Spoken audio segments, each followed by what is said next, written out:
ለመላው የክርስትና እምነት ተከታዮች በሙሉ እንኳን ለብርሃነ መስቀሉ በሰላም አደረሳችሁ ብለናል። አይሁዳን መስቀሉን ከሰዎች እይታ ከሰወሩት በኋላ በንግስት እሌኒ ጸሎት ድካም መስቀሉ ተገኝቷል። እናንተ ውድ ቤተሰቦቻችንም ህይወታችሁ ያጣችሁትን ሁሉ እንድታገኙ መልካም አዲስ ዓመት በድጋሚ እንዲሆንላችሁ ተመኝተን ከቃል ስፖርት ዩቲዩብ ቻናላችን ለዚህ ሰዓት መርጠን ያሰናዳንላችሁን ስፖርታዊ ጥንቅሮች በቅደም ተከተል ያጋርናችሁ ቆይታ የምናደርግ ይሆናል። ላይክ፣ ሰብስክራይብ፣ ሼር ማድረግ እንዳይረሳ። ለወዳጅ ዘመዶቻችሁ መልካም በዓልን መመኘት ትችላላችሁ። በዚህኛው ጥንቅራችን ውድ ቤተሰቦቻችን የተወሰኑ ሀገራዊ ጉዳዮች ለእናንተ ውድ አድማጮቻችን ይዘናል ታደምጡታላችሁ። በባህር ማዶ የመረጃ ሰዓታችን የአውሮፓ ሊጎች ተመልሷል። በርከት ያሉ መርሃ ግብሮችን ተመለከትን። ዛሬም ቀጥለው ይካሄዳሉ። በርከት ያሉ ጨዋታዎች እየተካሄዱ ነበረ። በአውሮፓ ዙሪያ አንድ ትልቅ ሪከርድ ተሰብሯል። ውድ ቤተሰቦቻችን ትላንት ምሽት ነው የተሰበረው። የትኛው ሜዳ ላይ የሚለውን እንነግራችኋለን። ከዛ ውጪም በአውሮፓ ዙሪያ የዓለም ከዋክብቶች ክርስቲያኖ ሮናልዶን የምሽቱ አስደናቂ ቁጥሮች እንነግራችኋለን። ለአንድ ሺህ በጣም እየተንደረደረ ነው።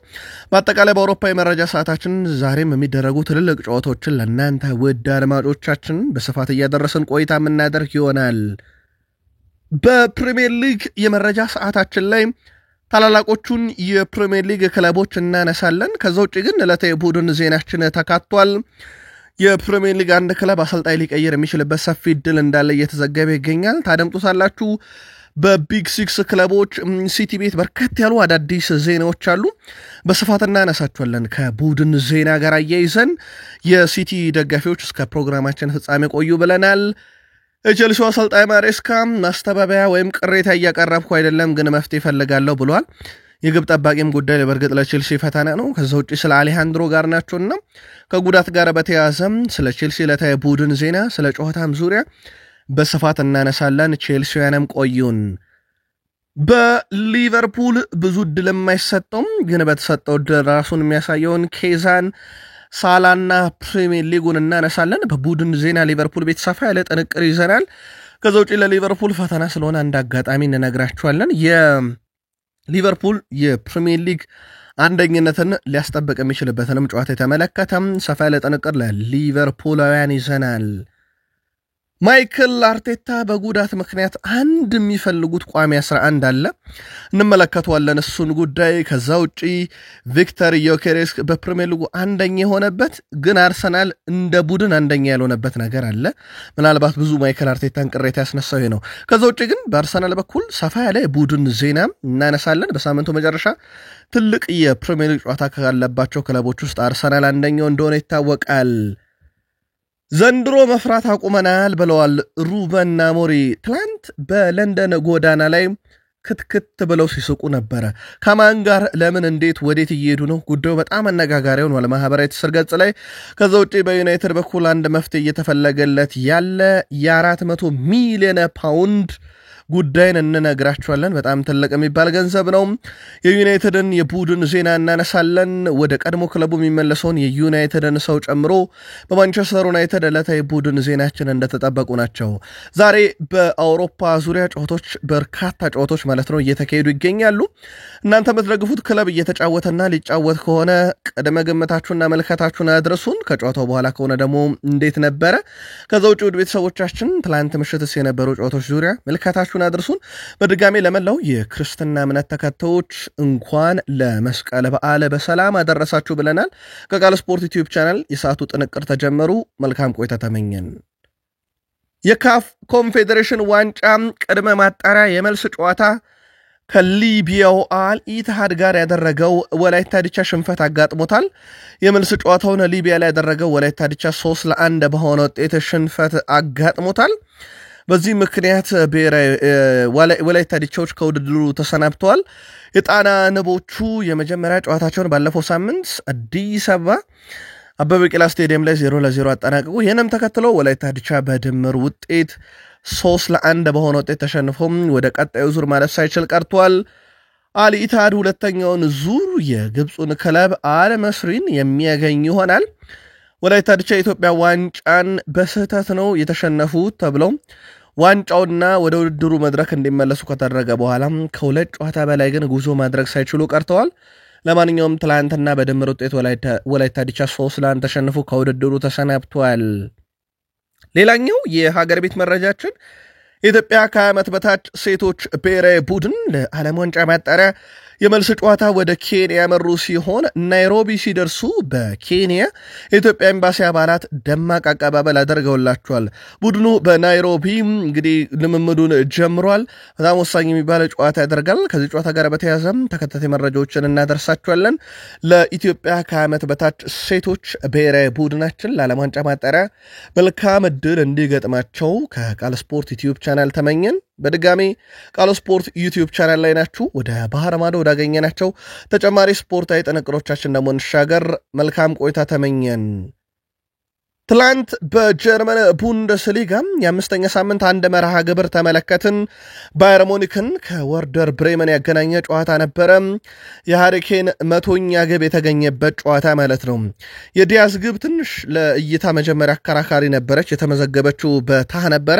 በኋላ ላይ ተመልሳለች ግቧ ወደ ዲያዝ 22ኛው ደቂቃ ላይ፣ ሃሪኬን 45ኛው ደቂቃ ላይ በፍጹም ቅጣት ምት ከረፍት በኋላ ራሱ ሃሪኬን በጨዋታ 65ኛው ደቂቃ ላይ ሊመር 87ኛው ደቂቃ ላይ በጨዋታ ያስቆጠሯቸው 4 ግቦች ሙኒክን ባለድል አድርገውታል። እንግሊዛዊ የባየር ሙኒክ ተጫዋች ሃሪኬን በ5 የቡንደስሊጋ ጨዋታ 11ኛ ግቡን ያስቆጠረው። ባየር ሙኒክ ባለፉት 4 የቡንደስሊጋ ጨዋታ በተቃራኒ መረብ ላይ ብቻ 22 ግቦችን አስቆጥሯል። የባየር ሙኒክ የሊግ ደረጃም ያለምንም ጥርጥር አንደኝነት ነው። 15 ነጥቦች ሁሉንም አሸንፎ ወርደር ብሬመን እዛው 4 ነጥብ ላይ ቀርቷል። በጊዜነት ሌሎች ክለቦች ዛሬና ነገ ጨዋታ እስኪያደርጉ ድረስ 14ኛ ይቀመጣል ማለት ነው። ደረጃው ከዚህም በታች ሊያሽቆለቁል ይችላል። ትላንት ግን ባየር ሙኒክ ፍጹም የበላይ የነበረበትም ጨዋታ ነበረ።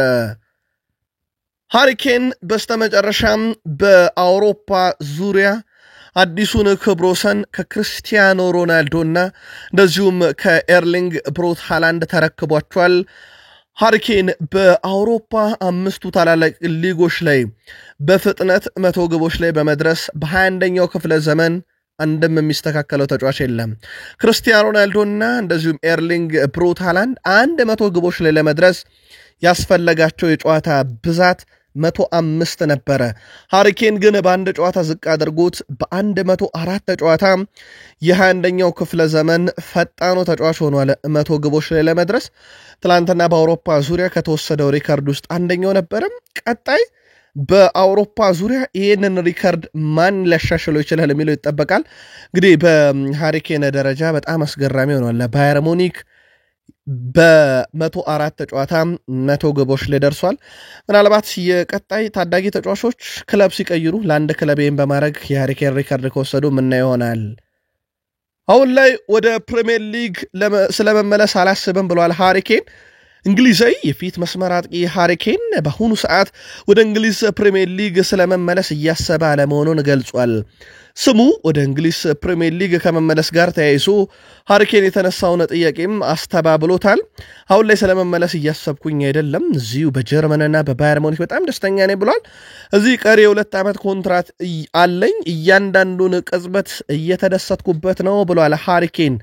አክሎም ባየር ሙኒክ ዋንጫ ለማሸነፍ ትክክለኛ ቦታ ላይ ይገኛል በማለት ሐሳቡን ያጋራው ሃሪኬን ቡድኑን በዚህም ዓመት የዋንጫ ባለቤት በማድረግ ሂደት ላይ የበኩሉን ድርሻ እንደሚወጣ ገልጿል። ሃሪኬን አሁንም ግብ በማስቆጠሩ ሲቀጥል እጅግ በጣም አስደናቂ ነበር። ከሪካርዱም ጋር በተያያዘ ክርስቲያኖ ድንቅ ተጫዋች ነው። የምንጊዜ ምርጥ እግር ኳስ ተጫዋች መሆኑ ብቻ ሳይሆን በከፍተኛ ደረጃ ያለ ተጫዋች ነው።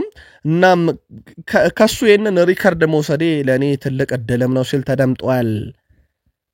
ሃሪኬን በፍጹም ቅጣት ምት ላይ ያለው ፍጹም አስቆጣሪነት በራሱ እጅግ በጣም አስገራሚ ነው። 18 ፍጹም ቅጣት ምቶችን ለባየር ሙኒክ መታ፣ 18ቱንም አስቆጠረ። ስለዚህ ፍጹም ቅጣት ምት የምርም ለሃሪኬን ሲሆን ፍጹም ቅጣት ምት ይሆናል። እጅግ በጣም አስደናቂ የሚባለው ሪከርድ ነው። በዚህ ነገር ላይ ሊቨርፑልን በክረምት ነው የለቀቀው ሉዊስ ዲያስ ያልተጠበቀ ዝውውር ነበረ። 5 ጨዋታዎችን ለጀርመኑ ኃያል ክለብ ባየር ሙኒክ በቡንደስሊጋ አረገ። 4 ግብ 2 አሲስት አለው በአጠቃላይ በ5 የቡንደስሊጋ ጨዋታ ላይ 6ኛ የግብ አስተዋጽኦ ላይ ደርሷል የዚህም ተጫዋች ጅማሮ እጅግ በጣም አስደናቂ የሚባል ነው በመጣበት ዓመት ላይ ዘንድሮም ባየር ሙኒክ ሻምፒዮን እንደሚሆን ገና 5ኛ ሳምንት ላይ ሆኖ መናገር የሚቻልበት አይነት የበላይነት በቡንደስሊጋው እየወሰዱ ይገኛሉ በባየር ሙኒክ በኩል በአለፉት 5 ጨዋታ ተቃራኒ መረብ ላይ 22 ግብ ሲያስቆጠሩ የተቆጠረባቸው 3 ግብ ብቻ ነው እንደ አጠቃላይ አርቢ ሌይፕዚግን 6-0 ኦግስቡርግን 3-2 ሃምቡርግን 5-0 እንደዚሁም ሆፈንሄምን 4-1 ትላንት ወርደር ብሬመንን 4-0 እና የባየር ሙኒክ የዚህ ዓመት ዝቅተኛ ግቡ 3 ነው ከፍተኛው 6 ነው የባየር ሙኒክ የበላይነት በቡንደስሊጋው እንዴት እየተቆጣጠሩት እንደሆነ ማሳያ ነው ለማንኛውም ማን ሊገዳደረው ይችላል ከካቻምና ዋንጫ የበላው ባየር ሌቨርኩሰን ወይንስ በቦሩሲያ ዶርትመንድ በቀጣይ ይጠበቃል ለማንኛውም ሌሎች መርሃ ግብሮች ዛሬ ይቀጥላሉ ሃይደንሄም ከኦግስቡርግ ሴንት ፓውሊን ከባየርን ሌቨርኩሰን ወልፍስበርግ ከአርቢ ሌይፕዚግ ሜንስ ከቦሩሲያ ዶርትመንድ ቦሩሲያ ሙንችግላድባ ከአይንትራክ ፍራንክፈርት የሚያደርጓቸው ዛሬ በጀርመን የሚጠበቁ ትልልቅ መርሃ ግብሮች ናቸው ትላንት የፍራንስ ሊጋ ተጠባቂ መርሃ ግብር ነበረ በፍራንስ ሊጋ ከነኚህ ጨዋታዎች ውስጥ አንደኛው ስትራስቡርግ ከኦሎምፒክ ማርሴይ ያደረጉት ጨዋታ ነበረ ይህ ጨዋታ ማርሴይ በእንግዳው ቡድን 2-1 አሸናፊነት ተጠናቋል በእርግጥ በ2-1 ለማለቁ የስትራስቡርጉ ግብ ጠባቂ ምስጋና ይገባዋል ንብረትነቱ የቼልሲ ነው እንመለስበታለን ከዚህ ጋር በተያዘ ግቦቹ የተቆጠሩበትን ደቂቃ ካየን ኦትዋራ ለስትራስቡርግ 49ኛው ደቂቃ ላይ አስቆጥሮ መሩ በኋላም ላይ ግን ለኦሎምፒክ ማርሴይ 78ኛው ደቂቃ ላይ ፔር ኤምሪክ ኦባሜያንግ አቻረጋቸው 91ኛው ደቂቃ ላይ ሙሪሎ የማርሴይን ሁለተኛ ግብ አስቆጥሮ ጨዋታው በማርሴይ 2-1 አሸናፊነት ተጠናቋል የፍራንስ ሊጋ ቀጣይ መርሃ ግብሮች ዛሬ 3 ጨዋታዎች እናያለን ሎሪየንት ከሞናኮ ቱሉስ ከናንተስ ፓሪስ ሰን ዠርሜን ከኦግዠር ይጫወታሉ የፓሪስ ሰን ዠርሜን እና የኦግዠር ጨዋታ ዛሬ ምሽት 4:05 ደቂቃ ሲል የሚጀምር ይሆናል ትላንት ሌላ ግብ የተቆጠረበት ጨዋታም በሳውዲ ፕሮ ሊግ ተጠባቂው ጨዋታ ነው ክርስቲያኖ ሮናልዶን ቡድን አልናስር ከካሪም ቤንዜማው ቡድን አሊታድ ከአምኖቹ ሻምፒዮን ያገናኘ ጨዋታ ነበረ ጨዋታው በአልናስር ፍጹም የበላይነት ተጠናቋል 2-0 በሆነ ውጤት አልናስር አሸንፏል የአልናስርን የማሸነፊያ ግቦች ሳይዶ ማኔ 9ኛው ደቂቃ ላይ እጅግ ውብ አክሮባቲክ ሳይሆን ሃፍ ቮሊ የምትመስል ግብ አስቆጠረ በጣም የምታምር ኳስ ነበረች ከዛ በኋላ ክርስቲያኖ ሮናልዶ 35ኛው ደቂቃ ላይ ያስቆጠራት ግብ ክርስቲያኖ ሮናልዶ 40 ዓመቱን መሆኑን አሁንም ዳግም እንድንጠራጠር ያደረገ ነው ከፍጹም ቅጣት ምት ውጪ አክሮሮ የመታት ኳስ ተጨርፋ ወደ ሳይድ ነበር ያመራችው ወደ ማዕዘን ምት ግን ሳይዶ ማኔ መልሶ ክሮስ ያደርጋት ሮናልዶ ከምን ቅጽበት እዛች ቦታ ላይ እንደተገኘ በጣም አስገራሚ ነው በጭንቅላቱ ገይቶ በቀላሉ ነው ያስቆጠራት የክርስቲያኖ ሮናልዶ ልምዱ እድሜው እየሄደ ሲመጣ ደግሞ ሻርፕ የመሆኑ ነገር በጣም አስገራሚ ነው ክርስቲያኖ ሮናልዶ በውድድር ዘመኑ አራተኛ የሊግ ግቡ ላይ ደርሷል ሮናልዶ በእግር ኳስ ህይወቱ 946 ደርሷል እንመለስበታለን አልናስር አሁን 12 ነጥቦችን ሰብስቦ በብቸኝነት የሳውዲ ፕሮ ሊግን ይመራል የአምናው ሻምፒዮን 9 ነጥብ ላይ ቆሟል አሊታድ ቀጣይ ቅዳሜ አልናስር ከአልፋታህ አርብ አልፋህ ከአልኢታድ ጋር ጨዋታቸውን የሚያደርጉ ይሆናል ክርስቲያኖ ሮናልዶ 946 ግብ ደረሰ ያ ማለት 1000 ግቦች ላይ ለመድረስ 54 ግቦች ብቻ ይቀሩታል አሁን የክርስቲያኖ ሮናልዶ የስኬት መለኪያ ጭምር እየሆነ መጥቷል ይህ 1000 ግብ ክርስቲያኖ ሮናልዶ ይሄን 1000 ግብ ይደርሳል አይደርስም የስፖርት ዓለም መነጋገሪያና የዕለት አጀንዳ አድርጎታል ክርስቲያኖ ሮናልዶ ከዚህ ጋር በተያያዘ ክርስቲያኖ ሮናልዶ በአለፉት 20 ጨዋታ ላይ 16 የግብ አስተዋጽኦ አለው ያ ማለት 80% ጨዋታዎች ላይ በግብ ተሳትፏል እንደማለት ነው ክርስቲያኖ ሮናልዶ ትላንት ያስቆጠራት የጭንቅላት ኳስም ከ3 ቀን በኋላ በህይወት ቢኖር ልደቱ ለሚከበረው አሁን ግን በህይወት ለሌለው አባቱ መታሰቢያ ትሁንልኝ ብሏል ክርስቲያኖ ሮናልዶ 30 ዓመት ከሞላው በኋላ እድሜ ቁጥር መሆኑን ያረጋገጠ ተጫዋች ሆኗል 40 ዓመቱን ሊጨርስ ገና ድፍን 5 ወር በላይ ቀርዋል ከ30 ዓመቱ ጀምሮ እስከ 40 ዓመቱ ባለፉት 10 ዓመታት ዝቅተኛ ገቢ ያስመዘገበው 36 ዓመቱ ላይ ነው 37 ዓመቱ ላይ ነው በ37 ዓመቱ 17 ግብ አስቆጥሯል ይህ ግብ በእንግሊዝ ፕሪሚየር ሊግ ለማንቸስተር ዩናይትድ በተጫወተ ሰዓት የተገኙ ግቦች ናቸው ከዛ ውጪ ግን ክርስቲያኖ ሮናልዶ 30 ዓመቱ ላይ 58 31 ላይ 54 32 ላይ 53 33 ላይ 49 34 ዓመቱ ላይ 45 35 ዓመቱ ላይ 40 ግቦች 36 ዓመቱ ላይ 41 ግብ 37 ዓመቱ ላይ 17 ግብ 38 ዓመቱ ላይ 53 ግብ 39 ዓመቱ ላይ አምና 50 ግብ አስቆጥሯል ዘንድሮ 40 ዓመቱ ላይ 23ኛ ግቡ ነው ይቀጥላል ተብሎ ይታሰባል ሮናልዶ ምንም ጥርጥር የለው እንዳጠቃላይ ላልናሰ በ116 ጨዋታ 104 ግብ 20 አሲስት 124ኛ ግብ አስተዋጽኦ የሮናልዶን ምሽት እንዴት አገኛችሁት በሐሳብ መስጫ ሳጥናችን ላይ አስፍሩልን አሰልጣኝ ጆርጌ ሄሱስ አልናስርን ከተረከቡ በኋላ ቡድኑ ዘንድሮ በወጥ ብቃት ላይ ይገኛል አልናስር 12 ነጥብ ብቻ አይደለም ያለው ውድ ቤተሰቦቻችን 13 የግብ ልዩነት አለው ይህ ከተከታዮቹ የሚፎካከሩታል ብለን ከምናስባቸው ክለቦች እነ አል ኢታድ እነ አል ሂላል ብንመዝነው ብንለካው በ7 ግቦች ልቆ እናገኘዋለን በ9 ግቦች ልቆ እናገኘዋለን ይህ በራሱ ቡድኑ እንዴት በወጥነት እየተጫወተ እንደሆነ ማሳያ ነው ለማንኛውም አልናስር በ12 ነጥብ ይመራል አሊታድ በ9 ይከተላል አልቶን በ9 ሶስተኛ ነው አሊላል አንድ ቀሪ ጨዋታ ሙሉ ጨዋታውን አድርጓል በ8 ነጥብ አራተኛ ደረጃ ተቀምጧል የሳውዲ ፕሮ ሊግ በአልናስር ቁጥጥር ስር ይገኛል የስፔን ላሊጋ አንድ ጨዋታ ያለ ግብ ነው የተጠናቀቀው ጄሮናን ከኢስፓኞል ያገናኘው የምሽቱ ጨዋታ ምንም ግብ አላየነበትም ጨዋታው 0-0 በሆነ አቻ ውጤት ተጠናቋል ግን ዛሬ በርከት ያሉ መርሃ ግብሮች ቀጥለው ይካሄዳሉ በላሊጋ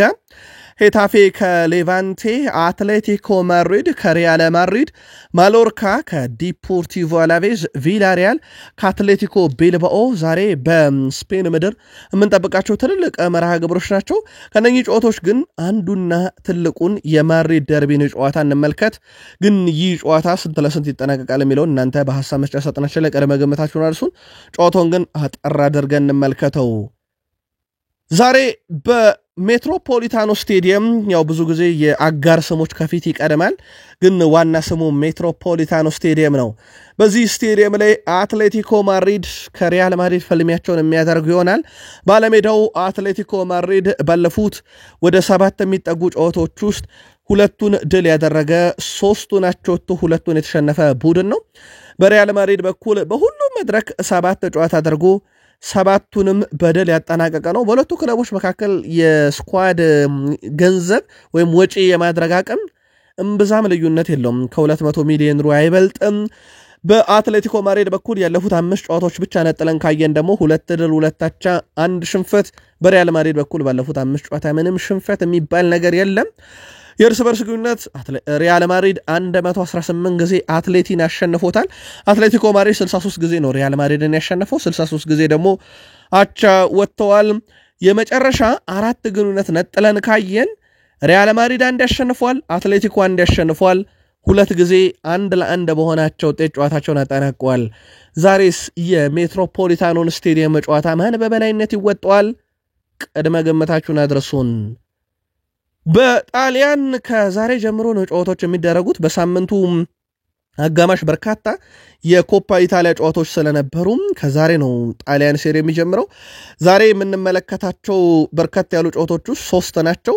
እነኚህም ኮሞ ከክሮሞንሴ ዩቬንቱስ ከአታላንታ ትልቁ ጨዋታ ነው ከዛ ካግላሪ ከኢንተር ሚላን ጨዋታቸውን ዛሬ ምሽት ያደርጋሉ እነኚህ 3 ጨዋታዎች ዛሬ እናያለን የጣሊያን ሴሪ እሁድም ይቀጥላል ሳሱሎን ከዩዲኒዜ ፔዥያን ከፊዮረንቲና ሮማን ከሄላስ ቬሮና ሊሴን ከቦሎኛ እንደዚሁም ሚላንን ከናፖሊ ያገናኛል ሰኞም 2 ጨዋታዎች በጣሊያን ሴሪ ይቀጥላሉ ፓርማ ከቶሪኖ ጄኖዋ ከላዚዮ የሚደረጉ ጨዋታዎች ናቸው በዚህ ሳምንት ከምንጠብቃቸው ጨዋታዎች ውስጥ ኤስ ሚላን ከናፖሊ እሁድ ከሚደረጉ ጨዋታዎች በትልቁ ይጠበቃል ከዛ ውጪ ዛሬ የሚደረገው የዩቬንቱስና የአታላንታ ጨዋታ ሌላ እጅግ በጣም ተጠባቂ የሚባሉ የጣሊያን ሴሪኤ የ5ኛ ሳምንት መርሃ ግብሮች ናቸው የተወሰኑ አጫጭር መረጃዎችን እናንሳና ወደ ተወዳጁ የእንግሊዝ ፕሪሚየር ሊግ ዕለታዊ ጥንቅሮቻችን ደግሞ እንሻገር።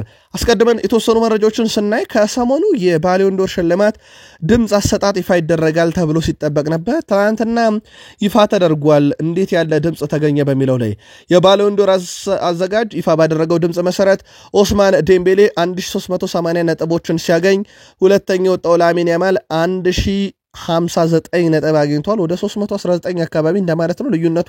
ሂሳቡን ስሩት። ቪታኒያ ወደ 703 ነጥብ አግኝቶ ነው ወደ ሶስተኛ ስፍራ አካባቢ የተቀመጠው። ሳላ በ657 ነጥቦች አራተኛ፣ ራፊኒያ በ620 ነጥቦች አምስተኛ ተቀምጧል። እንዳጠቃላይ ግን በብዙ ነጥብ ርቆት እንደተቀመጠ ማሳያ ነው። ዴምቤሌ ላሚን ያማልን በእርግጥ አዘጋጁም ይሄንን አረጋግጠውት ነበረ። በመቶ ሀገራት ጋዜጠኞች ብዙ ድምፅ ያገኘው ኦስማን ዴምቤሌ ነው። 73 ነጥብ ከጋዜጠኞች አግኝቷል። ላሚን ያማል 11 ብቻ ነው ያገኘው። እንደውም ቪታኒያ 6 ሳላ 4 አግኝቷል።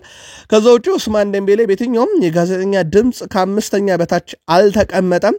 ያማል ዝቅተኛ ደረጃ 9ኛ ተሰጥቶታል በጋዜጠኞች። ስለዚህ በዚህም ኦስማን ዴምቤሌ እንዴት ከፍ ያለ ነጥብ እንዳገኘ ማሳያ ነው። ለምሳሌ አንድ ጋዜጠኛ ዴምቤሌን አንደኛ ካረገው 15 ነጥብ ይሰጠዋል ማለት ነው።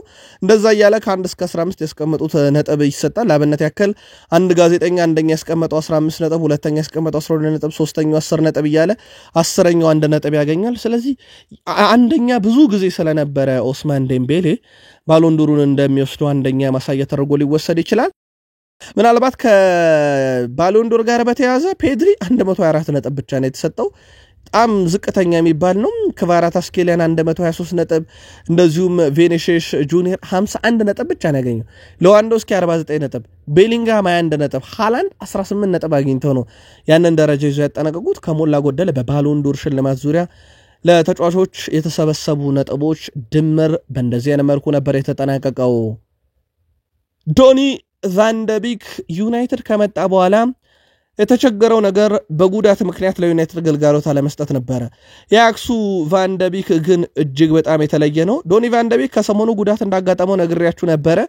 ትላንትናም ተጫዋቹ በተደረገለት ምርመራ ለ6 ወር ከሜዳ እንደሚርቅ ተረጋግጧል። ይህም በምርጥ ብቃቱ ላይ እንኳን እንዳይገኝ ማድረግ በምርጥ ብቃቱ ላይ ሊገኝ እንኳን ቢሻና ሀገሩን ለወከል ቢል እንዳይገኝ ያደርገዋል። ስለዚህ ከዓለም ዋንጫ ስብስብ ውጭ እንደሆነ 100% ማረጋገጥ ይቻላል። ዶኒ ቫን ደ ቢክ ተደጋጋሚ ጉዳቶች ሲያስተናግድ ለመጀመሪያ ጊዜ አይደለም፣ ግን የእግር ኳስ ሕይወቱን ባጭሩ የቀጨበት ይመስላል። የዚህን ተጫዋች ባርሴሎና በአውሮፓ ሻምፒዮንስ ሊግ 5 ጊዜ ሲነግስ የ2011 ቡድን የሚረሳ አይደለም። የመጨረሻው በእርግጥ 2015 ላይ በሉዊስ ኤንሪኬ ዘመን ያነሱት ዋንጫ ነው። አሁን 2011 ላይ ግን ያ በጣም አስደናቂ ቡድን ውስጥ የቀሩት 2 ናቸው እየተጫወቱም። እሱም የላዚዮ ፔድሮ እና የኢንተር ማያሚው ሊዮኔል አንድሬስ ሜሲ ነው። ከዛ ውጭ ከሰሞኑ ሰርጂዮ ቡስኬት ማቆሙን ተከትሎ ቁጥሩ ወደ 2 ዝቅ ብሏል። አሰልጣኝ የሆኑም አሉ። ከዚህ ቡድን ውስጥ ዣቪ ሄርናንዴዝ ማለት ነው። ከዚሁ ቡድን ውስጥ ወጥቶ ይሄንኑ ቡድን አሰልጥኖ በርከት ያለ ዋንጫዎችን ማሳካቱ ይታወቃል። ለማንኛውም የ2011 ቡድን ውስጥ 2 ተጫዋች ብቻ ቀርተዋል፣ ሜሲና ፔድሮ ማለት ነው። ውድ ቤተሰቦቻችን ቃል ስፖርት ዩቲዩብ ቻናላችን ላይ ትገኛላችሁ። ከሀገር ቤት እስከ ባህር ማዶ የተመራረጡ ስፖርታዊ ጥንቅሮችን እያጋራናችሁ እንገኛለን። ከተወዳጁ የእንግሊዝ ፕሪሚየር ሊግ ዕለታዊ ወዳገኘናቸው ጥንቅሮች እንሻገር። በድጋሜ ላይክ፣ ሰብስክራይብ እና ሼር እያደረጋችሁን እስከ ፕሮግራማችን ፍጻሜ ቆዩ። ክለቦቻችሁ ጨዋታ የሚያደርጉ ከሆነ በዛሬው ዕለት ወይም እያደረጉም ከሆነ ቅድመ ግምታችሁና በጨዋታዎቹ ዙሪያ ሐሳብ አስተያየታችሁን አጋሩን። ከቃል ስፖርት ዩቲዩብ ቻናል መልካም ቆይታ ተመኘን። ትላንት ወደ ፕሪሚየር ሊግ ለማደግ በሚፋለሙበት የሻምፒዮንሺፕ ምድር ቀድሞ በፕሪሚየር ሊግ የምናውቀው ዌስት ብሮሚች አልቢዮንና አምና የወረደው ሌስተር ሲቲ ተፋልመው ነበረ። ዌስት ብሮሚች በሳሙኤል ኢላንግ ግብ ረጅም ደቂቃ ይመራ ነበር፣ ግን በጣም አሳዛኝ ነው። ዌስት ብሮሚች ሊያልቅ ሲል አልቢቶር ፊሽካ መንፊያ ሰዓታቸው ሲደርስ ናታን ፊሊፕስ የዌስት ብሮሚቹ ተጫዋች ራሱ ላይ ግብ አስቆጥሮ ሌስተር 1 ነጥብ አግኝቷል። ወደ ፕሪሚየር ሊግ ለማደግ የሚደረገው ትንቅንቅ ከአሁኑ ፉክክሩ በከፍተኛ ደረጃ ቀጥሏል። ሰኞ ምሽት ከምናያቸው ጨዋታዎች ውስጥ አንደኛው ዌስት ሃም ዩናይትድ ከኤቨርተን የሚያደርጉት ጨዋታ ነው። በነገራችን ላይ ይህ ጨዋታ የዌስት ሃም ዩናይትድ አሰልጣኝ ፍጻሜ ይሆናል እየተባለ ነው። አሁን ላይ በርከት ያሉ የእንግሊዝ የመገናኛ ብዙሃን እያስነበቡ እንደሚገኘው ከሆነ ኖቲንግሃም ፎረስትን ለአውሮፓ መድረክ እያበቁት ከኖቲንግሃም ፎረስት ባልተጠበቀ ሁኔታ የተሰናበቱት ኑኖ ስፕሪንቶ ሳንቶስ በፍጥነት የዌስት ሃም ዩናይትድን የአሰልጣኝነት መንበረ ስልጣን ይረከቡታል ተብሎ ይጠበቃል። በርካታ ውይይቶች በርካታ ድርድሮች እየተካሄዱ ይገኛሉ። ኑኖ ስፕሪንቶ ሳንቶስ 13 ክሊንሺቶችን በ2024-25 ያስጠበቀ ቡድን ያላቸው ከፍተኛ የሆነ የሬቲንግ በመሰጠትም ከሊቨርፑል ቀጥሎ ልናነሳው እንችላለን። በነገራችን ላይ ከሊቨርፑልም ቀጥሎ በክሊንሺት ትልቁ ነው 13። የቡድኑ ጥንካሬ የኖቲንግሃም ፎረስት እንዲህ ቀለል ተደርጎ የሚብራራ አይደለም። አምና የነበራቸው ጥንካሬ በጣም የተለየ ነው። ስለዚህ በቀጣይነት ይህንን ቡድን ይረከባሉ ተብሎ ይጠበቃል። ከዛ ውጭ ግን እነ ጋሪ ኦኔል እነ ስላቫ ብሊች በዝርዝር ውስጥም ያሉ ሞር ግን ኑኖ ስፕሪንቶ ሳንቶስ ዌስት ሃም ዩናይትድን ሊረከቡ ይችላሉ። ማንቸስተር ሲቲዎች የወጣቱን የመሃል ሜዳ ተጫዋች ኒኮ ኦሪየልን ኮንትራት በትላንትናው ዕለት ማራዘማቸውን ይፋ አድርገዋል። እንግሊዛዊ ወጣት የመሃል ሜዳ ተጫዋች ኒኮ ኦሪየል በማንቸስተር ሲቲ ቤት እስከ 2030 የሚያቆየውን ውል ፈርሟል። ኦሪኤል ከፊርማው በኋላ ይህንን ቀነ መቼ ማረሰው ከልጅነቴ እዚህ ነበርኩኝ፣ ወደ ዋናው ቡድን ማደግና መጫወት ህልም ነው፣ ይህንን እውን አድርጌያለሁ ብሏል። አክሎም አሁን ላይ አዲስ ኮንትራት መፈረም የተለየ ነው፣ እዚህ ያለሁት ለቦታዬ ለመፋደም ነው ሲል ተደምጧል። ማንቸስተር ሲቲ በዚህ ክረምት ለተጫዋቹ ከባየር ሌቨርኩሰን እና ሌሎች የፕሪሚየር ሊግ ክለቦች ጥያቄ ቢቀርብለትም ነገር ግን ጥያቄውን ውድቅ ማድረጉ ይታወቃል። በርካታ ያሉት ሊወስዱት ጥረው ነበረ ከአስቶን ቪላ ጭምር፣ ነገር ግን ካቆዩት በኋላ በትላንትናው ዕለት ኒክ ኦሪል በማንቸስተር ሲቲ የሚያቆየውን የ5 ዓመት ኮንትራት ፈርመዋል። ሲቲ ከጉዳት የተመለሰለትን ኤርሊንግ ብሮት ሃላንድን ይዞ ግን ጥቂት ጉዳቶችን ይዞ ዛሬ በኢታድ ስቴዲየም በርንሌን ይገጥማል። ቀላል ጨዋታ ይሆናል ተብሎ አይታሰብም። የበርንሌ የፕሪሚየር ሊግ ዓመት ጥሩ እንኳን ባይሆን ግን በማንቸስተር ሲቲ ላይ ፈተና ሊያመጡ ይችላሉ ተብሎ ይታሰባል። ፔፕ ጋርዲዮላም ለዚህ ዝግጁ ነን ብለዋል። ባለፉት 7 የሚጠጉ ጨዋታዎች ላይ ማንቸስተር ሲቲ 4 ድል 1 አቻ 2 ሽንፈት ያስተናገደ ቡድን ነው። በርንሌ ደግሞ በመጨረሻ ካደረጋቸው ወደ 7 የሚጠጉ ጨዋታዎች 2 ድል ብቻ ነው ያለው፣ 1 አቻ 4ቱን ተሸንፏል። የስኳድ ቫሊያቸውን ብናይ በትራንስፈር ማርኬት የተቀመጠው ፍጹም የተለያየ ነው። 1.2 ቢሊዮን ለ250 ሚሊዮን ነው እና ኦልሞስት በ1 ቢሊዮን ይበልጣሉ ማለት ነው ማንቸስተር ሲቲዎች። ከዚህ ጋር በተያዘ ውድ ቤተሰቦቻችን ማንቸስተር ሲቲ ባለፉት 5 ጨዋታ 3 ድል 1 አቻ 1 ሽንፈት፣ በርንሌ ባለፉት 5 ጨዋታ 1 ድል 1 አቻ 3 ሽንፈት ያለው ነው። በርስ በርስ ግንኙነታቸው ሲቲ 57 ጊዜ አሸንፈዋል፣ በርንሌ 29 ጊዜ 25 ጊዜ አቻ ወጥተዋል። የመጨረሻ 4 ግንኙነት በሲቲ ፍጹም የበላይነት ነው የተጠናቀቁት፣ 4ቱንም ሲቲ ያሸንፈዋል። ዛሬ ስማን በበላይነት ሊወጣው ይችላል? ቅድመ ግምታችሁን አድርሱን። ኤንዞ ማሬስካም ቅሬታ እያቀረብኩ አይደለም፣ ግን እውነት ነው በርካታ ጉዳት አለብን ብለዋል። ለዚህ ደግሞ መፍትሄ እያፈላለግን ነው። እኔ እንደማስበው ከሆነም ክለቡ ይህንን የማድረግ አቅም አለው። ብዙ ገንዘቦችን አውጥተን ተጫዋቾችን አምጥተናል፣ ግን ደግሞ በዛው ልክ ብዙ ጉዳት አለብን እና ይህንን መፍትሄ እፈልግለታለሁ ብለዋል። እርግጠኛ አይደለሁም ይህንን ችግር 100% እንደምንቀርፈው ግን እንፈልጋለን ብለዋል። ኤንዞ ማሬስካ ስለ ኮል ፓልመርም ሲጠየቁ እሱ እንግዲህ በቡድናችን ስለ ጥቂት ጨዋታ አናገኘውም፣ ወደ 3 የሚጠጉ ጨዋታዎችን ያለሱ የመጫወት ግዴታ ይጠበቅብናል፣ ነገር ግን እኔ መፍትሄ እፈልግለታለሁ ብለዋል። በኢንተርናሽናል ብሬክ ወቅት ተጫዋቹ ወደ ሜዳ ይመለሳል ተብሎ ይታሰባል፣ ወይም ከኢንተርናሽናል ብሬክ በኋላ። እስከዛ ግን እኔን ተማመኑ እያሉ ነው ማሬስካ። ኤንዞ ማሬስካም በግብ ጠባቂ ጉዳይ ላይ እንግዲህ እሳቸው 2 አማራጭ አላቸው፣ ሳንቼዝ እና ጀርገንሰን። የቼልሲ ደጋፊዎች ቢጠየቁ በዚህ ሰዓት ላይ በእርግጠኝነት ከሁለት አንዱ ለመምረጡ ላይ ይቸገራሉ። ሁለቱም የተለያዩ የአቋም ድክመቶችን እያሳዩ ቡድኑን እየጎዱት ነው። በርካቶችም ስለ ቼልሲ ሲከራከሩ ያሁላ ቢሊየን ገንዘብ ያወጣ ቼልሲ እንዴት በግብ ጠባቂ ደረጃ አንድ ኮከብ አያመጣም በሚል ብዙ ቅሬታ ይቀርብበታል። ግን ግብ ጠባቂን ካነሳን ቀደም እንመለስበታለን ወዳልኳችሁ የስትራስቡርጉ ግብ ጠባቂ እንመለስ። የቼልሲው አዲሱ ቲቦት ኮርታ ያሉት ይገኛሉ ማይክ ፔንደርሰን ነው። ገና 20 ዓመቱ ነው። ቤተሰቦቻችን ትላንት ቡድኑ በኦሎምፒክ ማርሴይ ሸነፍ እንጂ 7 ኳሶችን አድኗል። ያውም ኢላማቸውን የጠበቁ ናቸው። ከነኚህ 7 ኳሶቹ 5ቱ የተመቱበት ከሳጥን ውስጥ ነው። አድኗቸዋል። 10 ኳሶችን ሪከቨር አድርጓል። 32 ኳሶችን በስኬት አቀብሏል። 80% ኳስ የማቀበል ስኬት ነበረው። 3 ኳሶችን ያቀበለው ረጅም ኳሶችን በእጁ ወርውሮ ነው።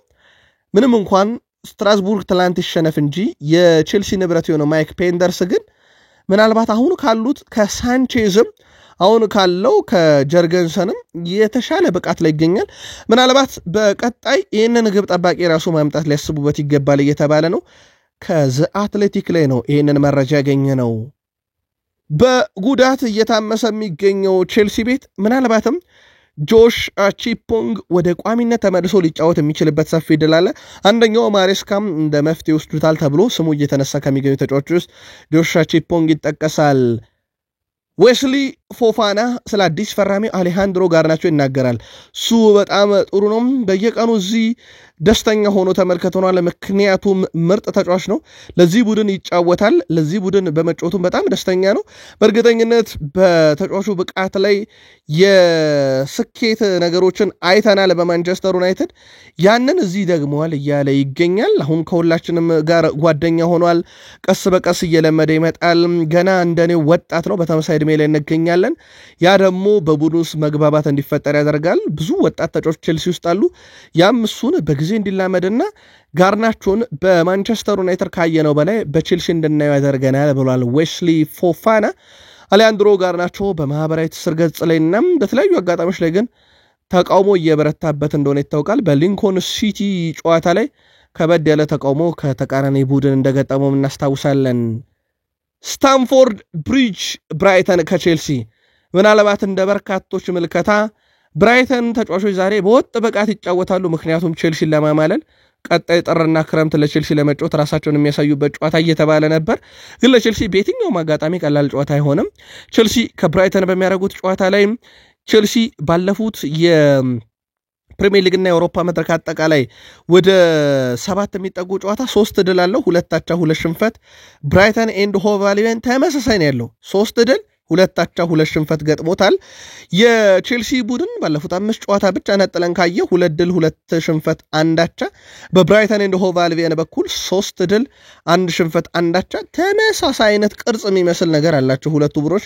ምናልባት የብራይተን ድል በአንድ ከፍ ያለ ነው። ቼልሲ በላይነት አለው፣ 15 ጊዜ አሸንፎታል ብራይተንን። ብራይተን 5 ጊዜ አሸንፎ 5 ጊዜ አቻ ወጥተዋል። ሁለቱ ክለቦች የመጨረሻ 4 የእርስ በርስ ግንኙነታቸውን ደግሞ ነጥለን ከተመለከተው ውድ ቤተሰቦቻችን የብራይተን የበላይነት አለ። ባለፉት 4 የመጨረሻ ጨዋታ ብራይተን ቼልሲ 3ቱን አሸንፎታል። ቼልሲ አንዴ ብቻ ነው ያሸንፈው። በርካቶች ለቼልሲ ሰጉትም ለዛ ነው። ያለፉት የመጨረሻ 4 ሪከርድ የብራይተንን የበላይነት ያሳያል። ለማንኛውም ቼልሲዎች ዛሬ ይህን ውጤት ይቀለብሱታል ወይ? ብራይተኖች ተጫዋቾች ለቼልሲ ለመፈረም ሲሉ ሁሌም ይጠራሉ እንደሚባለው ዛሬስ ጥረው ፈተና ይሆንባቸዋል ወይ? የቼልሲ ደጋፊዎች የብራይተንም ደጋፊዎች ካላችሁ ቅድመ ግምታችሁን አድርሱን በጨዋታው ዙሪያ። ፍሬድሪኮ ኬዛም ከደጋፊዎች እየተደረገለት ያለውን ማበረታቻ አመስግኗል።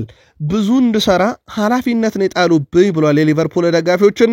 በተለይም ተጫዋቹ ወደ ሜዳ ሲገባ ከሊቨርፑል ደጋፊዎች ዝማሬ ጭምር እየጠበቀው ይገኛል። የሊቨርፑል ደጋፊዎች አንደኛው ብዙ የሚወደሱበት ነገር ለተጫዋቾቻቸው በሚሰጡት ድጋፍ ነው። ያው ለፍሬድሪኮ ኬዛ ከሻምፒዮንስ ሊግ ስብስብ ውጭ ሆኖ ብዙ ደቂቃ የማይሰጠው ተጫዋች ሆኖ ግን ሜዳ ላይ ሲገኝ ደጋፊዎች ያበረታቱታልና በዚህም በጣም ደስተኛ መሆንና ለሊቨርፑል ለመጫወት ምክንያት ከሚሆኑ ነገሮች አንዱ ደጋፊዎቹ ናቸው ብለዋል። ሳላ ከክሪስታል ፓላስ ጋር ጨዋታ ሲያደርግ ባለፉት 13 የፕሪሚየር ሊግ ጨዋታ 14 የግብ አስተዋጽኦ አለው። 9ን አስቆጥሮባቸው 5ቱ ደግሞ አሲስት ናቸው። ብዙ የግብ አስተዋጽኦ ካበረከተባቸው ክለቦች ውስጥ ግንባር ቀደሙ ክሪስታል ፓላስ ነው። እንደ ቡድን ሊቨርፑል ከሜዳ ውጪ ክሪስታል ፓላስ ጋር ባረጋቸውም የመጨረሻ 10 የፕሪሚየር ሊግ ጨዋታ ምንም ሽንፈት አላስተናገደም። 9ን ሲያሸንፍ በአንዱ አቻ ወጥቷል። ይህም በሊጉ ከሜዳ ውጪ ያለ ሽንፈት የተጓዘበት ብዙ ጨዋታ ሴልኸርስት ፓርክ ይሆናል ማለት ነው። ይህ ወሳኝ ጨዋታ ለሁለቱም ለየት የሚያደርግ አንድ ቅጽበት አለው ከሌሎቹ 9 የፕሪሚየር ሊግ ጨዋታዎች ሁለቱም ሽንፈት የሚባል ነገር ሳያዩ ነው በዚህ ዓመት የሚገናኙት ግን ደግሞ በተለያየ ምዕራፍ ላይ ይገኛሉ ፓላስ 2 ድል 3 አቻ በፕሪሚየር ሊጉ የስሎቱ ቡድን ደግሞ ሊቨርፑል በፕሪሚየር ሊጉ ከአምስቱም ጨዋታ 5ቱን በድል የተወጣ ነው ትልቁ ጨዋታ ስለመሆኑ ግን ምንም ጥርጥር የለውም ባለሜዳው ቡድን ክሪስታል ፓላስ ነው ሴልኸርስት ፓርክ ላይ ጨዋታው ይደረጋል ፓላስ 9 ጨዋታዎችን በዚህ ዓመት አድርጓል ከ9ኙ 3ቱ በድል የተጠናቀቁ ሲሆን 6ቱ አቻ ናቸው ሽንፈት የለም በሊቨርፑል በኩል 8 ጨዋታዎች ተደርጓል ከ8ቱ 7ቱ ድል አንድ አቻ ነው በስኳድ ዴፕስ በእጥፍ ነው የሚበላለጡት በዋጋ ደረጃ ባለሜዳው ፓላስ ባለፉት 5 ጨዋታ 2 ድል 3 አቻ ሊቨርፑል 5ቱንም በድል አጠናቋል ብለናቸዋል በርስ በርስ ግንኙነት ደግሞ የመጨረሻ 4 ግንኙነታቸውን ነጥለን ብናይ አንዴ ሊቨርፑል አሸነፈ አንዴ ፓላስ አሸነፈ አንዴ 2 እኩል አቻ ተለያዩ አንድ ጊዜ ደግሞ አንድ እኩል አቻ ተለያዩ ሊቨርፑል 36 ጊዜ ፓላስን ረቶታል ፓላስ 15 ጊዜ ሊቨርፑል ረቷል 13 ጊዜ ባቸው ውጤት ጨዋታቸውን አጠናቋል የዛሬውንስ ጨዋታ የሴልኸርስት ፓርኩን ፓላስ ወይንስ ሊቨርፑል ማን ሊወጣው ይችላል ቀደም ገመታችሁን እንድታደርሱን ትችላላችሁ የማይክል አርቴታው ቡድን አርሰናል እሁድ 12:30 ትልቅ ጨዋታ ይጠብቀዋል ያው በሴንት ጄምስ ፓርክ ስቴዲየም ጨዋታ ላይ ይህ ጨዋታ ለአርሰናልና ለማይክል አርቴታ የዓመቱ ሌላኛው ፈተና የሚሆን ጨዋታ ነው በነገራችን ላይም በአርሰናል በኩል ማይክል አርቴታ ብዙ አቀደው በተለይም በሲስተም ደረጃ የተገብሩታል ተብሎ የሚጠበቀው የጨዋታ አቀራረብ በጉዳት ምክንያት አሁንም ሊያገኙት እንዳልቻሉ ይታወቃል በተለይም ቲምበርን ቀኝ ላይ ካላፊዮሪን ግራ ላይ አድርገው መሃል ተከላካይ ጋብሪኤል ማጋሬሽና ሳሊባን ያው ግብ ጠባቂ ራያ ነው 6 ቁጥር ቦታ ለዙቤሜንዲም ከሱፊት ራይስና ኦዴጋርድን ቀኙን ለቡካዮ ሳካ ግራውን ለኢብሪቼዜ 9 ቁጥር ዮኬሬሽ ይህንን አሰላለፍ በአርሰናል በኩል በትልቁ የሚጠበቅና ማይክል አርቴታም በቡድን ደረጃ በወረቀት ንድፈ ሐሳቡ የያዙት የተባለው ይሄ ነው እሁድ ከኒካስል ዩናይትድ ጋር ለሚደረገው ጨዋታ ዋናው አሰላለፍ የመጠቀም ዕድሉ ከፍተኛ ነው ኦዴጋርድ ከጉዳት ስለተመለሰ ማለት ነው ሳሊባን በተመሳይ ምናልባት ይጠቀሙታል ይሄንን እሳቸው በንድፈ ሐሳብ ደረጃ ያዙትን የምንመለከተው ይሆናል በሊጉ በ90 ደቂቃ ውስጥ ብዙ ስፕሪንቶችን የሚያደርጉ ወይም ይሄ ቅጽበታዊ ሩጫዎችን የሚያደርጉ ተጫዋቾች አንደኛ ደረጃ ላይ ያለው ቪክተር ዮኬሬሽ ነው 32 ደርሷል ውድ ቤተሰቦቻችን ቀጥሎ አንቶኒ ላንጋ 31 ያን ኩሚንታ 31 ዴቪድ ብሩክ 29 ቶኒ ሌቨርመንቶ 28 እያለ ይቀጥላል ታዲያ እነኚህ በጣም ቅጽበታዊ የሆኑ ሩጫዎች ሲሮጡ የአርሰናል ተጫዋቾች ምን ያህል ኳሶችን ጥለውለታል የሚለው ያስቆጠራቸውን ግቦች መገምገም በቂ ነው ከዚህ ረገድ አሁንም ቢሆን ለቪክተር ዮኬሬስ አርሰናል በቂ ስፔስን ከተከላካይ ጀርባ የመረጠ የጨዋታ ስታይልን ሊሆን ይችላል ወይም ደግሞ ከረጅም ተሻጋሪ ኳሶችን በመጣል ረገድ ብዙ ይታማል ሳሊባ ግን ምናልባት በምርጥ ብቃቱ ላይ ሲመለስ ከጉዳት ነው የመጣው ያ ምናቀው ምርጥ ብቃቱ ላይ ሲደርስ ያለ ምንም ጥርጥር ከመከላከል በላይ የሳሊባ ረጅም ኳሶች ምናልባትም ዮኬሬስን ከእንደዚህ አይነት የባከኑ ሩጫዎች ሊታደጉት ይችላሉ ተብሎ ይታሰባል ግን ማይክል አርቴታም ይህን ቁጥር ያዩታል ተብሎ ይታሰባል ያለፈው ዓመት ከኒካስል ዩናይትድ ጋር በነበረ ጨዋታ 3ቱም ሽንፈት ነበሩ በአርሰናል በኩል 4 ጨዋታዎች 3ቱ ሽንፈት ነበሩ አንድም ግብ ማስቆጠር ተስኖት ነበረ በአንዱ ደግሞ በዴክላን ራይስ ብቸኛ ግብ በኤምሬትስ ድል አድርጎ ነበረ አርሰናል ይህ ለአርሰናል ከባድ ተጋጣሚ እንዳለው ማሳያ ነው ግን ጥሩ የሚባለው ዜና በሰሜን ለንደኑ ክለብ አርሰናል በኩል ኦዴጋርድ ለጨዋታው ዝግጁ ነው ስለዚህ ቡድኑን በአምበልነት እየመራ የቡድኑ ጨዋታ ይገኛል ማለት ነው አርሰናል እሁድ 12:30 ኒካስል ዩናይትድን በሴንት ጄምስ ፓርክ ስቴዲየም የሚያስተናግድ ይሆናል ዘንድሮ መፍራት አቁመናል ብለዋል ሩበን አሞሪም የማንቸስተር ዩናይትድ አሰልጣኝ ሩበን አሞሪም አሁን እንዳለፈው ዓመት ከጨዋታ በፊት ጭንቅ የሚባል ነገር የለም ጭንቀት አይሰማኝም ምን ያሉት እሳቸው በእርግጥ ይህንን ትላንት በአንድ ምስል አረጋግጠውልናል አሁንም ከጨዋታ በፊት ጭንቀት ይሰማቸው እንደሆነ የጠየቁት አሰልጣኝ ሩበን አሞሪም በፍጹም የለም ብለዋል ከባድ እንደሚሆን አውቃለሁ ያሉት አሰልጣኝ ሩበን አሞሪም ነገር ግን በዚህ ዓመት ከፍርሃት ይልቅ የመጓጓት ስሜት ውስጥ ነኝ ብለዋል። እሳቸው ከማንቸስተር ሲቲና አርሰናል ጋር ያደረግናቸው ጨዋታዎች ሳይ ይሄ በጣም ጥሩ ምልክት ነው እላለሁ። አሁን ካለፈው ዓመት የተለየ ስሜት ነው ብለዋል ሩበን አሞሪም። ትላንትና የለንደን ባስን ይጠብቃሉ ወደ ብሬንትፎርድ ሲያቀኑ። ሩበን አሞሪምና የማንቸስተር ዩናይትድ ዳይሬክተር ጄሰን ዊልኮክስ ደግሞ ከባስ ጠባቂዎቹ አጠገብ ለአጠገብ የቆሙ ናቸው። ክትክት ብለው ሲስቁ ነበር። ምናልባት ሩበን አሞሪም ምን አሳቃቸው፣ ምን ነበር ከጄሰን ዊልኮክስ ጋር ያወሩትስ የሚለው ነገር መረጃ ከተገኘበት ግን እኛም ብናጋራችሁ ደስ ይለናል። በቀጣይ መረጃችን ካገኘን እናመጣዋለን። ማንቸስተር ዩናይትድ በቅርቡ አዲስ ስቴዲየም ለመገንባት ማቀዳቸው ገልጸው የስቴዲየሙን ንድፍ ሐሳብም ይፋ ማድረጋቸው ይታወቃል። አሁን ላይ ማንቸስተር ዩናይትድ የስቴዲየሙን ንድፍ እንደሚቀይርና አማራጭ ንድፎችን በመመልከት ላይ መሆኑ ተረጋግጧል። ክለቡ የመጀመሪያውን ንድፍ ለመቀየር ያሰበው ከመሬት ይዞታ ግዢ ጋር በገጠመው ችግር መሆኑ ተረጋግጧል። በአዲሱ ስቴዲየም ንድፍ ላይ በመጀመሪያ ንድፍ የነበረው ድንኳን መሰለ ሽፋን እንደሚቀር ዘ አትሌቲክ አስነብቧል። የስቴዲየሙ ንድፍ ይፋ ሲደረግ የነበረው ድንኳን መሰል ሽፋን ደጋፊዎቹን ጨምሮ ብዙዎችን ሲያከራክር ነበረ። ከአንፊልድ ሮድ ስቴዲየም ጭምር የሚታይ ተብሎም ሲዘገብ እንደነበረ ይታወቃል።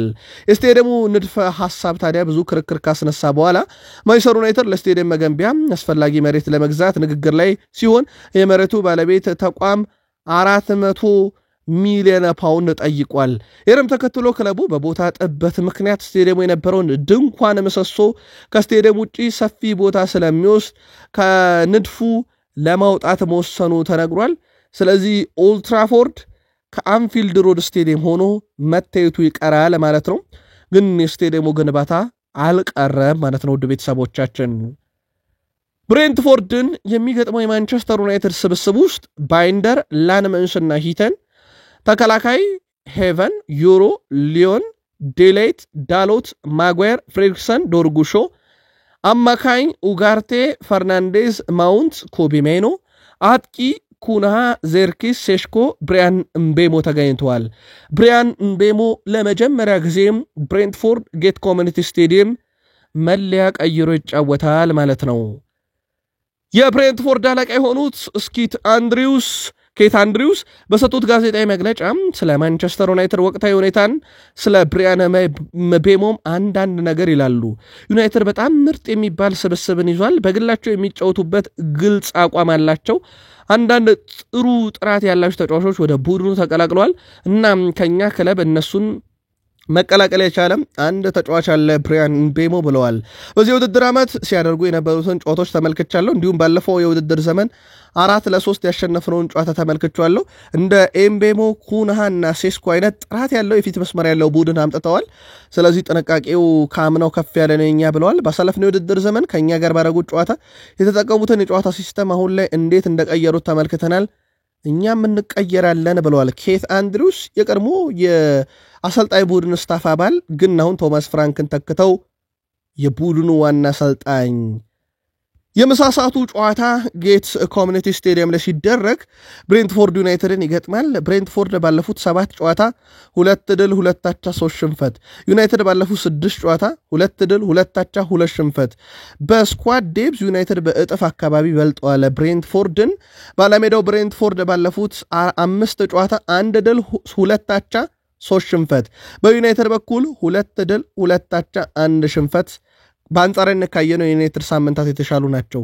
በእርስ በርስ ግንኙነት ዩናይትድ 9 ያሸንፏል። ብሬንትፎርድ 7 ዩናይትድን ረቷል። 4 ጊዜ አቻ ወጥቷል። የመጨረሻም 4 ግንኙነታቸውን ነጥለን ከተመለከትን ደግሞ ዩናይትድ 2 ሲያሸንፍ ብሬንትፎርድ 1 ያሸንፏል። 1 ጊዜ በአቻ ውጤት ጨዋታቸውን አጠናቋል። የምሳ ሰዓት ጨዋታ ነው ውድ ቤተሰቦቻችን። 8:30 ሲል ዛሬ ይጀምራል። ማን ይህንንስ ጨዋታ ይወጣዋል? ዩናይትድ ከብሬንትፎርድ። ቅድመ ግምታችሁን በሐሳብ መስጫ ሳጥናችን ላይ አድርሱን። ልክ የዩናይትድና የብሬንትፎርድ የምሳ ሰዓት ጨዋታ ከተጠናቀቀ በኋላ ቼልሲ ከብራይተን 11 ሰዓት ሲል ይጀምራል። ሌሎችም ጨዋታዎች አሉ 11 ሰዓት ክሪስታል ፓላስ ከሊቨርፑል፣ ሊድስ ከበርንማውዝ፣ ማን ሲቲ ከበርንሊ፣ ምሽት 1 ሰዓት ከ30 ኖቲንጋም ፎረስት ከሰንደርላንድ፣ ምሽት 4 ሰዓት ቶትናም ከወልቭስ። በስፔን ላሊጋ ሄታፌ ከሌቫንቴ፣ አትሌቲኮ ማድሪድ ከሪያል ማድሪድ፣ ማሎርካ ከአላቬዝ፣ ቪላሪያል ከአትሌቲኮ ቤልባኦ። በጣሊያን ሴሪያ ኮሞ ከክሮሜንሴ፣ ዩቬንቱስ ከአታላንታ፣ ካግላሪ ከኢንተር ሚላን። በጀርመን ቡንደስሊጋ ሃይደንሄም ከኦግስቦርግ፣ ሜንዝ ከዶርትመንድ፣ ሴንት ፓውሊን ከባየር ሌቨርኩሰን፣ ወልቭስበርግ ከአርቤ ሌፕዚግ፣ ሞንሽግላድባክ ከአይንትራክ ፍራንክፈርት። በፍራንስ ሊጋ ሎሬንት ከሞናኮ፣ ቱሉስ ከናንትስ፣ ፒኤስጂ ከኦግሼር ዛሬ የሚደረጉ ጨዋታዎች ናቸው። ለምትደግፏቸው ክለቦች መልካም እድል ብለናል። በድጋሜ ለመላው የክርስትና እምነት ተከታዮች መልካም የመስቀል በዓል እንዲሆንላችሁ ተመኝተናል። ከቃል ስፖርት ዩቲዩብ ቻናል ከጥቂት ደቂቆች በኋላ ዳግም እንገናኛለን። እስከዛው መልካም ቆይታ ተመኘን።